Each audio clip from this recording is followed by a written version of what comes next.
Di rumah Maman ada kolam, tapi sayang tak ada isinya. Barang siapa yang menjawab salam, saya doakan dimudahkan rezekinya. Assalamualaikum warahmatullahi wabarakatuh. Alhamdulillahil wahidil qahhar, al-azizil ghaffar, mukawwiril laili 'alan nahar. Asyhadu an la ilaha illallahul barrul karim, ar-raufur rahim. Wa asyhadu anna sayyidana wa habibana al-hadi ila siratim mustaqim wad-da'i ila dinin qawim. Amma ba'dah. Dewan Hakim yang arif nan bijaksana, hadirin yang berbahagia, segala pujian serta rasa syukur atas kehadirat Allah Subhanahu wa Ta'ala, Tuhan yang Maha Pengasih lagi Maha Penyayang, yang tak pilih kasih, tak pandang sayang, yang nikmatnya tak terhitung, tak terbilang, yang dengan nikmat tersebut kita dapat berkumpul, bertatap muka, beradu pandang. Salawat beriring salam selalu tercurah limpahkan kepada Nabi dan Rasul yang mulia, Nabi besar Muhammad sallallahu alaihi wasallam, yang telah membawa kita dari zaman onta ke zaman Toyota, dari zaman edan ke zaman mobil sedan, dari zaman kufur ke zaman penuh syukur, dari zaman jalan kaki ke zaman Kawasaki, dan dari zaman kegelapan ke zaman yang penuh dengan cahaya Islam. Hadirin yang berbahagia, pada kesempatan yang singkat dan terbatas ini, saya akan menyampaikan ceramah yang bertajuk pentingnya salat sebagai tiang agama. Pada bulan Rajab kita diingatkan kembali dengan peristiwa yang sangat besar, peristiwa Isra Mi'raj, di mana dalam peristiwa tersebut itulah Rasulullah Shallallahu Alaihi Wasallam menerima perintah salat 5 waktu dalam sehari semalam. Dari segi menerimanya saja, ini sudah istimewa. Allah perintahkan kita puasa, cukup turun ayat, ya ayyuhalladzina amanu kutiba alaikumusiyam. Betul, Allah perintahkan kita untuk menunaikan ibadah haji, cukup turun ayat. Betul, Allah perintahkan kita untuk membayar zakat, cukup turun ayat. Tapi khusus untuk perintah sholat tidak cukup turun ayat, tapi Nabi-Nya langsung dipanggil oleh Allah Subhanahu wa Ta'ala. Dari segi ini saja, sholat itu sudah istimewa.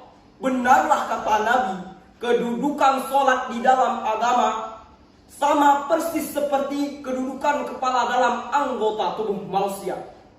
Kita yakin manusia tidak punya sebelah tangan, mungkin masih bisa hidup. Manusia tidak punya sebelah kaki, barangkali masih bisa hidup. Tapi manusia tanpa kepala mustahil bisa hidup. Begitulah kira-kira kedudukan sholat ini di dalam agama. Begitu pentingnya sampai untuk menerima perintah sholat, Allah memanggil Nabi kita Muhammad sallallahu alaihi wasallam. Dewan Hakim dan hadirin yang kami hormati, lalu apa manfaatnya kita sholat? Apa untuk mengembirakan Allah? Tidak. Se-ASEAN, sedunia, bahkan sebumi orang tidak mau sholat, Allah tidak akan pensiun dari Tuhan. Allah tetaplah Allah. Sebab Allah menjadi Allah, tidak ada ketergantungannya kepada makhluk. Qul huwallahu ahad, Allahus samad. Salat yang Allah perintahkan kepada kita, manfaatnya akan kembali kepada kita. Lalu apa saja ajaran salat yang bisa diterjemahkan dalam kehidupan kita? Yang pertama, salat mengajarkan kita untuk ikhlas, berbuat tanpa pamrih. Kalau sudah Allahu Akbar, Allah Maha Besar, orang mau puji atau tidak, mau melihat atau tidak, mau mendengar atau tidak, yang penting Allah tertanam di dalam lubuk hatinya.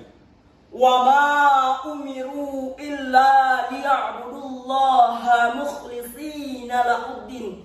Tidaklah diperintah kecuali untuk ikhlas dalam beribadah. Hadirin yang berbahagia, yang kedua, nah ini yang saya kira banyak dicari oleh orang. Salat itu memberi ketenangan dalam hidup. Ketenangan yang bagaimana? Kita manusia hidup kan punya ambisi dan emosi. Yang orang lain punya, kita juga ingin punya. Itu wajar. Tapi ambisi dan emosi yang meledak-ledak tanpa dinetralisir akan menimbulkan psikosomatik yang mana manusia akan dipermainkan oleh perasaannya sendiri. Nah, orang yang sholat itu lain.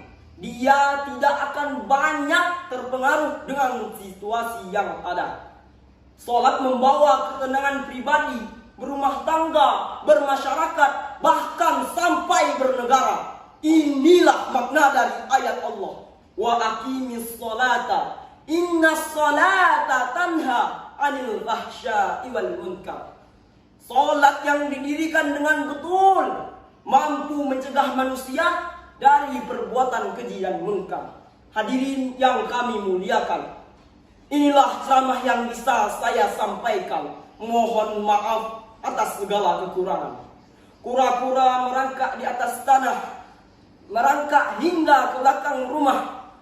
Semoga ceramah ini membawa berkah menjadi lentera di alam barzakh.